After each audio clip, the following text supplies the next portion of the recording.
গেল এপ্রিল মাসে ইরানের আকাশে গুলিবিদ্ধ হয়ে ভূপাতিত হওয়ার পর বিশেষ বাহিনীর হাতে উদ্ধার হওয়া একজন মার্কিন যুদ্ধবিমানের পাইলট বিমান থেকে ইজেক্ট করার আগে এক হতবাক করা দৃশ্যের বর্ণনা দিয়েছেন।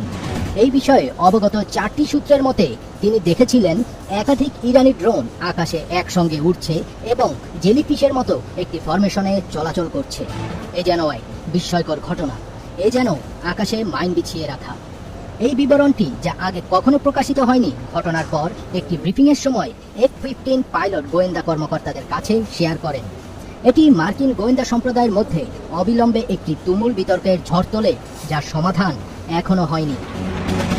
যদি ওই বিমান চালক সত্যিই তার বর্ণিত দৃশ্যটি দেখে থাকেন, অর্থাৎ একসঙ্গে চলমান একটি ফরমেশন, তবে এটি ইরানের ড্রোন সক্ষমতার ক্ষেত্রে একটি উদ্বেগজনক অগ্রগতি হবে।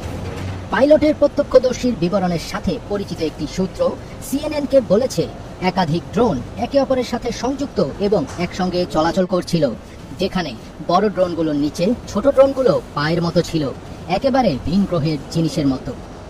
আরেকটি সূত্র CNN-কে জানিয়েছে যে পাইলট আকাশে একটি ড্রোনের মাইনফিল্ড দেখার বর্ণনা দিয়েছেন।